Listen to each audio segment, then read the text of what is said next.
So as you can probably tell, I'm cleaning the 55-gallon community tank, and as you can probably also tell, it gets dirty very, very quickly. So, yeah. I'm going to clean this up real quick, and I'll get you guys the video in just a second. What's going on, guys? It's your boy, Ben. I am the Casual Fish Keeper. Welcome back to my channel. If you're new here, make sure you smash that subscribe button, like this kind of video, because, I mean, we've done probably already a half dozen 55-gallon community tank videos, and we got plenty more on the way. So, yeah, definitely make sure you smash that like button. Today's video, we're going to be focusing on changing up the 55 a little bit. I know everybody's going to be like, Ben, you just changed it the other day. Yeah, I know. But there's a lot to do with it. A lot of things that I'm capable of doing with it that I just haven't done. And now that some of the things that were originally in there this summer were taken out because my mom wanted them for her aquarium in school, I have to make some changes anyways. So stay along for the ride, grab a snack, and we'll get to it. Okay, guys, so for those of you who have seen other 55-gallon videos, I know that you've never seen the water this low before, and that's because this is the biggest water change I've actually done on camera. Now, with that said, I'm really trying to clean this thing up because, as you'll notice right here, normally covering the heater on the bottom here, which you can only see the cord of, and the sponge filter in the back here, normally there's a big piece of I think it's Malaysian wood or something I don't know what it is specifically, to be honest. But the reason why that's no longer there is because typically that piece of wood stays in my mom's 55-gallon tank in her classroom. And now that school's starting up and she has to stream school class from her classroom, she took it back so that she could restock her aquarium.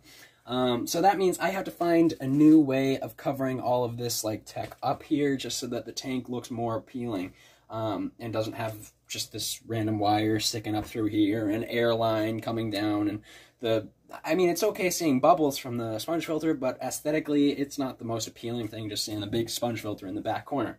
As you guys know, though, I got some green temple a while back, and I cut it in half to try and grow it, try and, like, make the green temple, kind of, you know, what do you call it, jungle, I guess, grow it bigger, but instead, since the corridors, they're so big now, I mean, they're like 2.5, 3 inches, they just swim around, and they basically pulled the temple stalks out of the ground, and they kept floating to the top. Well, I let them sit in the water just floating for like a week, and it's actually started to root. So what I'm going to do now is take all of the pieces that are floating, and I'm going to plant them in front of the sponge filter and the heater, and I'm going to make big mounds of sand over them so that hopefully the corridors don't pull them out. And I'm going to do that basically all around here, and as they grow in, I'm going to cut them in half, just like you typically do with stemming plants, and hopefully I can grow a big temple jungle right here to cover up all this tech.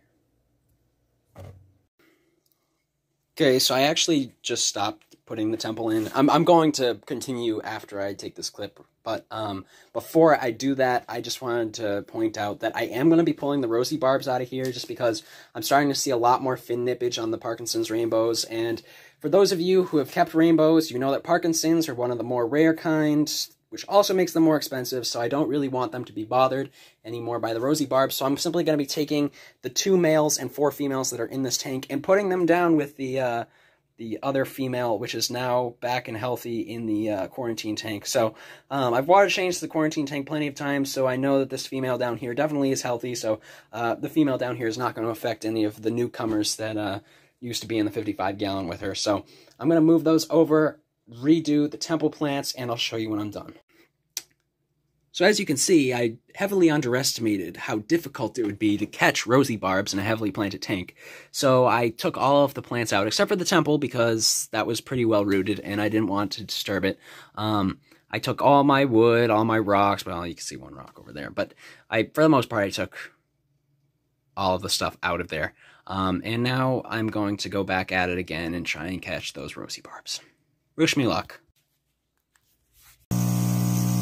So, unfortunately for my poor cleaning skills and my loud air pump behind me here, I apologize that you guys can't hear me that well, but right now I'm filling up the tank.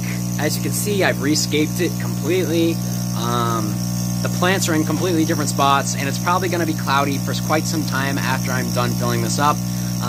But as soon as it becomes clear again, I will show you guys, because I think this new scape is going to look absolutely awesome once the plants finally grow in. As you can tell, I trimmed back a lot of the pothos plant. I also trimmed a lot of the large leaf anubias over there. Don't mind my cash. I know it's impolite to have cash in public. And I finally got all of the Rosy Barbs in here. Yeah, and to be honest, it's starting to clear up just a little bit over in the corner there, and it looks pretty cool so far. So hopefully this turns out for the best. I think it will. I think this tank's going to look absolutely awesome. Okay, so there's 3 reasons why this looks a lot worse than I thought it would. 1, first of all, it's not completely clear yet. 2, because I really couldn't see half of what I was actually doing in the murky water. And 3, because I just simply don't think there's enough plants. So all of these things can be fixed. As you can see, I added some duckweed up there, but I like the nice open space that this gives instead of having this piece of wood jutting up through the middle. I think it gives a lot of swimming space to the Parkinson's rainbows, and now that the Rosy Barbs aren't in there anymore, I think that they will do extremely well, and hopefully not get those fin problems, which really could just be the breeding behavior of them. Yeah. I don't know. I have to do some research on that one. Anywho, I definitely think I'm going to have to, yeah, do that. You know, I was thinking about this before I started this clip. This video was never actually intended to be a re-aquascape. So, yeah. Give me a thumbs up if you like this kind of video, because it seems as though I'm going to have to do a part 2 since I don't have enough plants to finish this. Subscribe to my channel because, you know, I mean, you've heard me say it before, I have over 130 videos. You guys can probably find cool new things out to do in your fish room. So without further ado, I'll see you guys next week because I need to get more plants and we're going to make this tank look amazing. Peace out, guys.